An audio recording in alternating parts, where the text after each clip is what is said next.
Hey guys!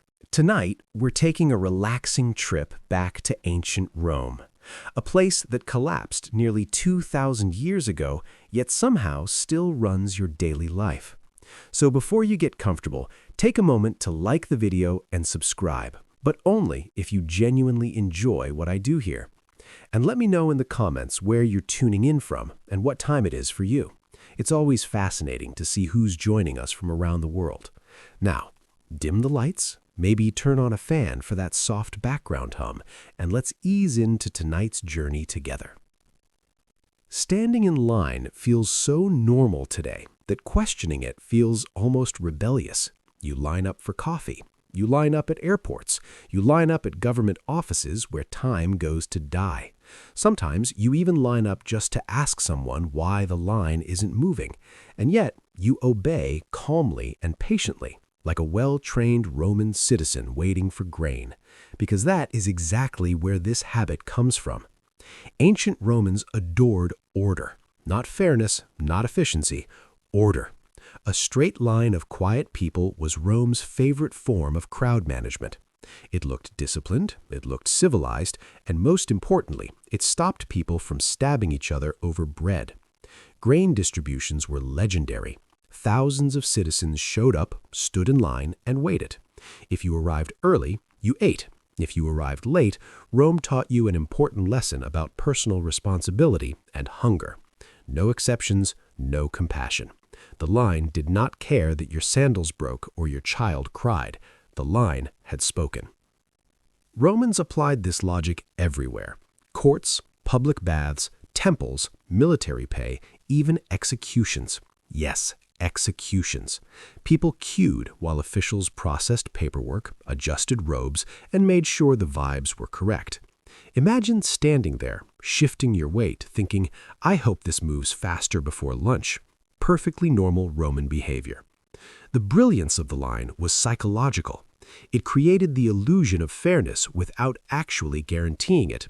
Everyone suffered equally, and people tolerate suffering much better when it is organized. Chaos causes revolts. Lines cause resignation.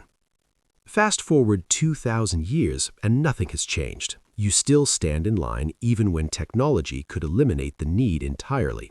Self-checkouts exist, yet lines remain. Online forms exist, yet waiting rooms persist. Why? Because the ritual matters more than the outcome. And the most Roman part of all, when someone cuts the line, people don't shrug. They feel moral outrage, deep personal betrayal. Society briefly unites in silent judgment because the line is sacred. Not the service, not the result, the line.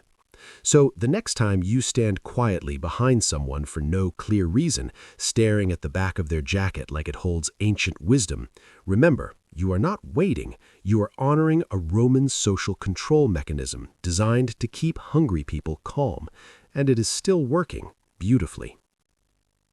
If ancient Rome had a religion, it would have been paperwork. Romans did not trust memory. They did not trust verbal promises. They barely trusted each other. What they did trust was ink, wax seals, witnesses, and documents long enough to make you forget what you were agreeing to in the first place. If something wasn't written down, it might as well have never happened. Love faded, loyalty shifted, but paperwork was eternal. Roman contracts governed everything. Marriage agreements, business deals, property transfers, loans, employment, even friendships of convenience somehow involved documentation. There were contracts for selling land, renting rooms, lending money, freeing slaves, and occasionally promising not to sue someone later when you inevitably changed your mind. And these were not short documents. Roman legal language was dense, repetitive, and intentionally confusing. Not because clarity was difficult, but because complexity created authority. If you couldn't understand the document, that meant the system was working. Lawyers thrived. Ordinary citizens nodded politely and hoped nothing bad would happen. Fast forward 2,000 years, and here you are clicking I agree on terms and conditions longer than most ancient epics. You haven't read them. No one has read them. Somewhere deep down, you know this, but you click anyway. Why? because Rome taught us that legitimacy comes from written agreement, not comprehension. Modern contracts follow the same logic. Rent an apartment? Contract. Start a job? Contract. Cancel a subscription? Surprise contract. Even borrowing a ladder from a neighbor feels like it should involve at least 2 signatures and a witness named Marcus. The Roman obsession with written proof created a culture where protection mattered more than trust. If something went wrong, the document mattered more than intent. That belief survived perfectly. It was in the contract, ends arguments, friendships, and sometimes entire court cases.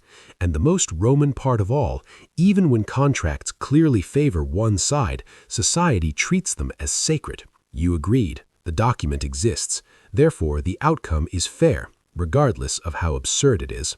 So every time you sign something you barely understand, congratulations, you are participating in a Roman tradition designed to protect systems, not people.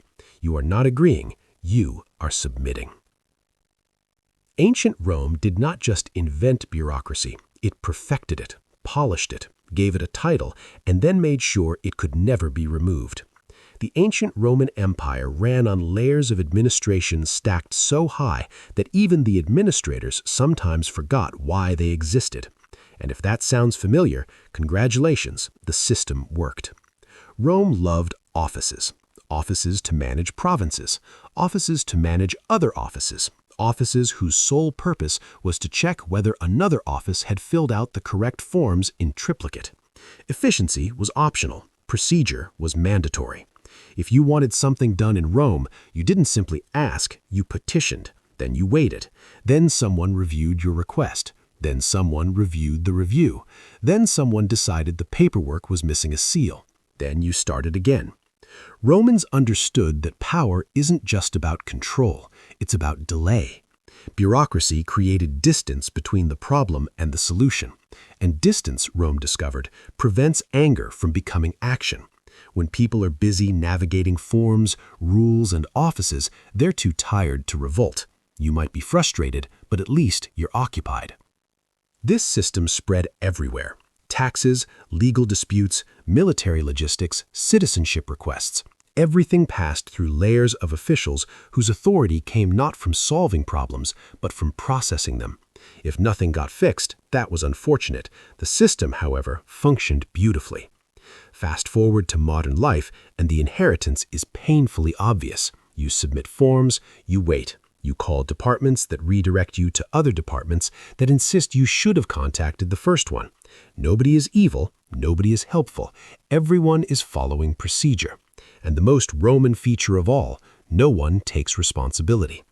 In Roman bureaucracy, responsibility dissolved as it moved upward. Each official did their part. If the outcome was disastrous, it wasn't anyone's fault. It was the process. Modern bureaucracy works the same way. Problems are never solved. They're handled. The genius of Roman bureaucracy wasn't that it organized an empire. It was that it trained people to accept inefficiency as normal. Waiting became part of life. Frustration became background noise. Complaining became pointless.